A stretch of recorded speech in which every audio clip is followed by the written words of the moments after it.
Intro. So, I've been diving deep into the world of fighter jets lately, and it's a space that's just as competitive and full of specs as the smartphone world I usually live in. You've got these incredible machines, pinnacles of engineering, each with its own philosophy and design trade-offs. It's fascinating. Everyone wants to know which one is the absolute best. It's like asking what the best phone is. Is it the one with the best camera, the fastest processor, or the longest battery life? The truth is, it's complicated. But that's not a satisfying answer, is it? We all want to know who comes out on top in a hypothetical clash of these titans. We're talking about the F-35, the F-22, the J-20, the Su-57. These are the heavy hitters, the flagship models. Each one represents a different approach to air dominance, with its own strengths and weaknesses. It's not just speed, or stealth, it's the whole package, the ecosystem and the software that ties it all together. So today, we're going to do a deep dive. Chapter 1. Alright, first up, we have the Lockheed Martin F-35 Lightning II, and I think the best way to describe the F-35 is to think of it as the smartest device in the room. It's not necessarily the fastest sprinter or the strongest weightlifter, but its intelligence, its awareness, is on another level entirely. This jet is basically a flying supercomputer designed to process an insane amount of data and present it to the pilot in a way that's actually usable. It's all about situational awareness. The core philosophy here isn't just about the jet itself, but about the network. The F-35 is built from the ground up to be a node in a massive interconnected web.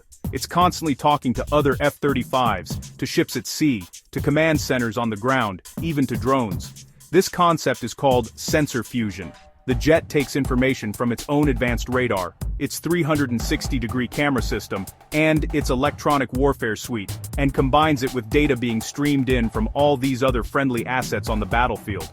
What the pilot sees is a single, unified, and incredibly clear picture of everything happening for miles around them. They can see enemy aircraft, ground threats, and friendly forces, all displayed on their helmet visor and panoramic cockpit display. It's like having an almost godlike view of the entire operational area. This allows the pilot to make decisions faster and more accurately than an opponent who is trying to piece together information from a bunch of separate older systems.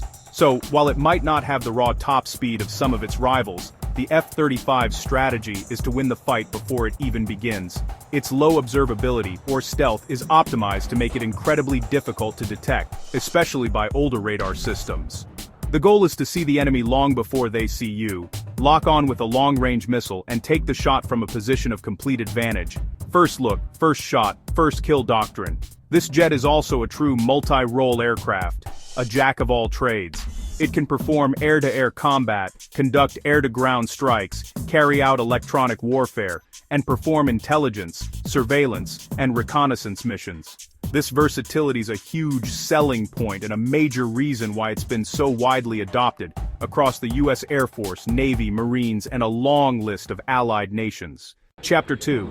Next, we have the F-22 Raptor, and if the F-35 is the smart networked quarterback, the F-22 is the pure, raw athlete. This is the undisputed champion of air-to-air combat, the apex predator. When the F-22 was designed, its mission was crystal clear: achieve and maintain absolute air superiority. It was built to hunt and destroy any other fighter jet in the sky, and even today it remains the benchmark for performance. What makes the F-22 so dominant in a dogfight is a combination of three key things: stealth, speed, agility. Like the F-35, it's a stealth aircraft designed to be incredibly difficult to track on radar. But its real party trick is its kinematic performance. The Raptor is powered by two massive Pratt & Whitney F119 engines that give it incredible thrust. This allows it to do something most other jets can't: supercruise. It can fly supersonic, over Mach 1.5, without afterburners. Being able to sustain those speeds gives a massive advantage in energy and range. It can arrive faster, stay longer, and choose when and where to fight. Then, there's the maneuverability. Two-dimensional thrust vectoring lets the pilot perform physics-defying maneuvers. It can turn tight, point its nose off axis, and stay controllable at extreme angles of attack. A monster in a close-range fight.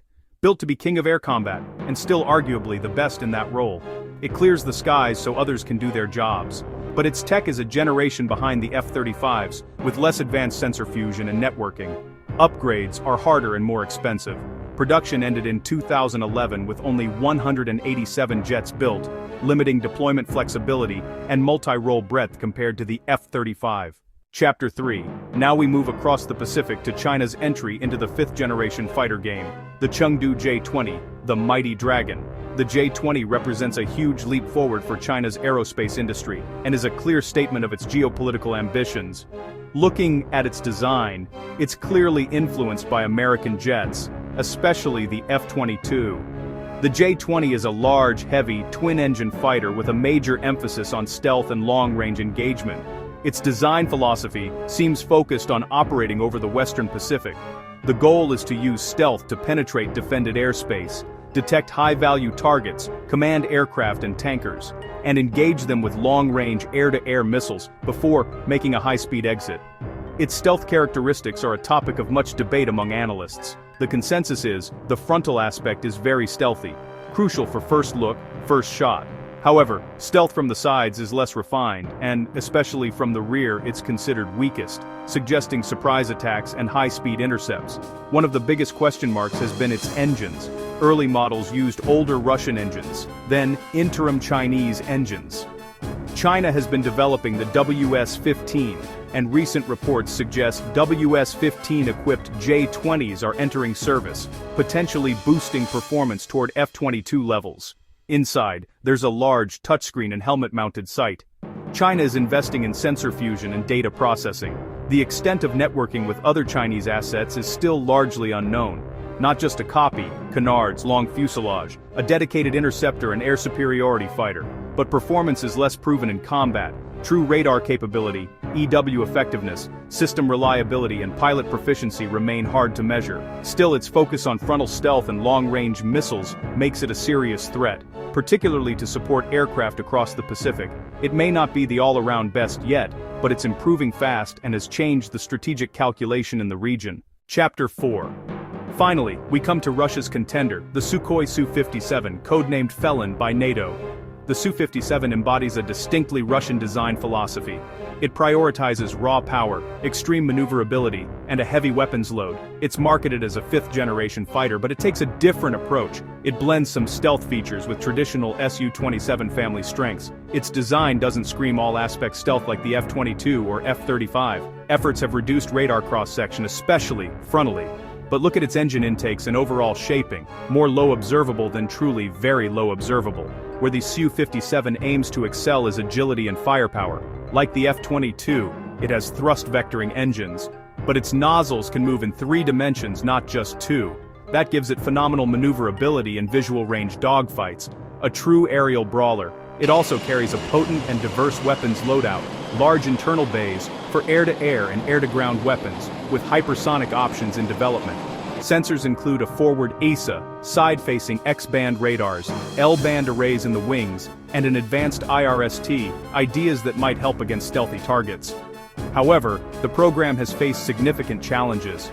There have been setbacks, including the first production model crash in 2019. The new Izdeliye 30 engines have been delayed. Most aircraft fly with interim engines. The biggest issue is numbers. The fleet is very small. Production is slow. That means negligible strategic impact right now. A fighter can't shape a war if it barely exists in operational form. So, the Su-57 is a fascinating aircraft with a ton of potential, a super maneuverable brawler with innovative sensors, but lower all-aspect stealth and extremely limited production and readiness mean it's more a prototype showcase than a dominant force. It's a powerful concept that has yet to be fully realized. Outro. So, after breaking it all down, who really wins? It depends. These jets are spec monsters, optimized for different roles. F-22, raw performance. F-22, dogfighter king. J-20, long-range interceptor challenger. Su-57, super maneuverable brawler. Su-57, hampered by production issues. But the overall package winner is the F-35. It doesn't come from one top spec, it wins for its ecosystem. Stealth, sensor fusion, unparalleled situational awareness, networking and sharing information across the battle space. Today, a fight between jets is a fight between information systems. The F-35 has the best information system in the sky. It's designed to make better, faster decisions. Quick recap. Fastest, F-22. Stealthiest, F-35. Best Dogfighter, F-22. Main Challenger, J-20. Overall today, F-35 is most likely to win a modern one-on-one.